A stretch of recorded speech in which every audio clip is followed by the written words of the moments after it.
going on with the trailer. It wasn't out of fuel. I didn't even need to prime the trailer, okay?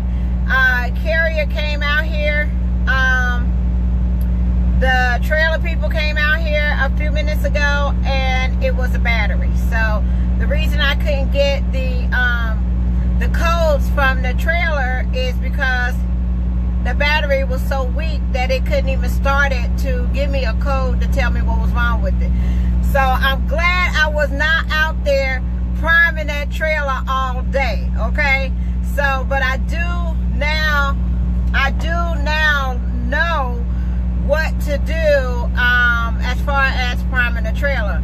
I mean, we're turning that little knob and then pressing. I was pressing and pressing and pressing and pressing, and the thing wouldn't even turn over. So I'm like, something is telling me that it has to be more to just fuel not getting, you know, in there or being primed. So when it wouldn't even start or try to act like it wanted to start, then I knew something else was wrong with it. So I called the company. They sent out a carrier transcode, the people for the trailer, and he came out and he said, you could have been out here priming that trailer all day long. It was not going to start because your battery is dead. So he came out here. They told me he was going to be a 2-hour wait, but he got here within like 20 minutes. So he came really quickly. I dropped my trailer.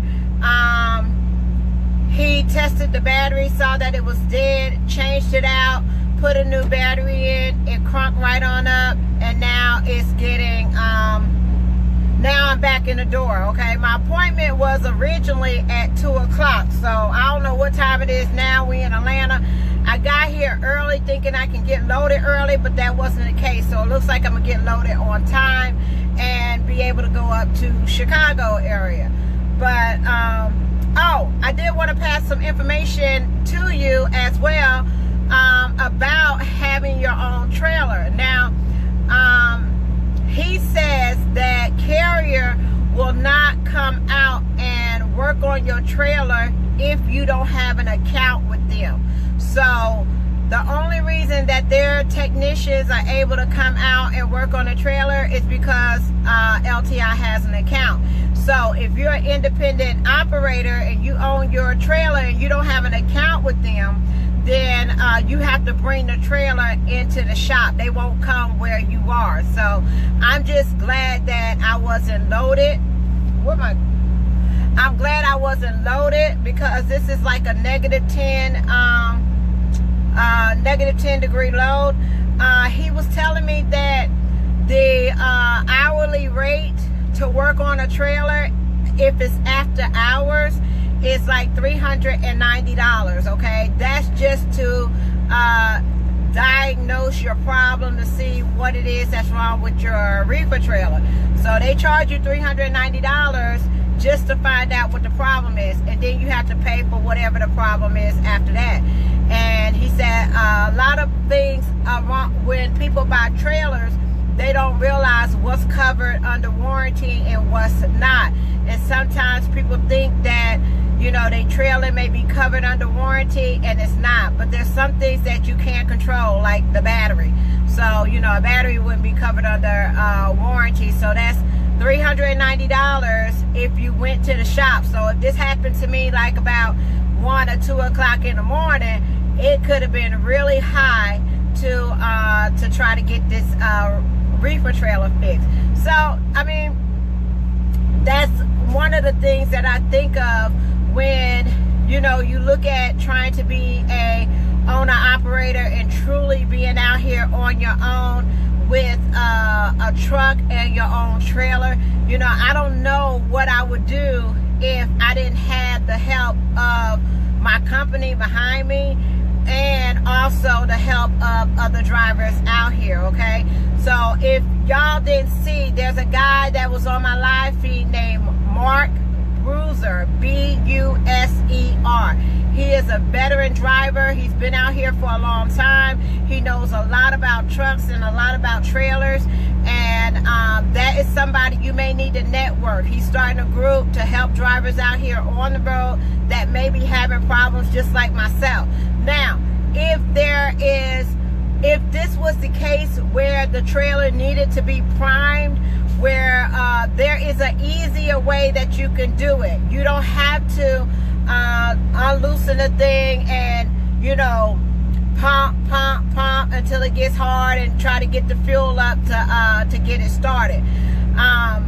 They have an easier way to do it. Even the technician said it's an easier way to do it, and it involves getting the air hose, like putting a air hose through the cap some kind of way, and you put that cap on the reefer trailer and you're able to pump air through the reefer trailer in order to get that fuel to go up, and that will save you a lot of time and headache.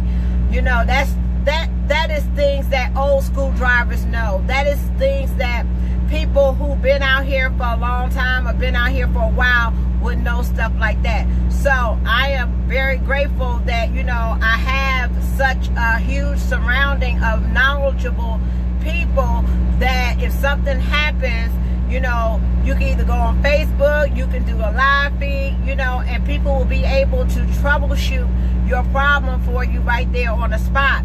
And maybe you may not have this problem right now, but you may have a problem similar to this in the future, and you will know exactly what to do. So that is why you need to make sure that you surround yourself around people that are out here doing these things and that's been out here for a while, and they know everything about these trucks and trailers, okay? But thank you so much, Mark, for reaching out to me. I did get a chance to give him a call, and he's like the nicest person. If y'all ever get a chance to talk to him, he's experienced. He knows about these trucks. He knows about trailers. So they're able to help you and tell you steps that you need to take if that was the problem, okay? But it wasn't. It was the battery. So I just had to get another battery installed in a trailer. The trailer started right on up. So yesterday I had a flat tire going down 75, and it was on my drives on the passenger side, just a blowout. So I mean, I just kept going until I got to the Petro to have them fix it, because I did not want to be on the highway on I-75 in the middle of traffic. So, you know, I was able to put my hazard lights on and was able to get off the road to the truck stop so that they was gonna be able to fix it. Now, I'm very glad that they fixed it, but the thing is, it took 5 hours to get that tire changed, okay? There was another guy, you know, and you know, y'all correct me if I'm wrong, but I used to, whenever I was with KLLM, anytime we had a flat, you know, we pulled over right away. But now that I'm not with KLLM and I'm with a smaller company, and it takes a little bit longer, or maybe nobody able to come get you at 1, 2 o'clock in the morning, if you have a flat and you 5 to 10 miles away, you just keep on going. You know, you got 17 other wheels to help you get to that truck stop to get that tire changed. And I think about, what if I was on my own? What if I had my own truck? What if I had my own trailer? If I had a flat tire, who would I call? You know, who would I have an account with that will come out there and help me out of a situation? So you also have other,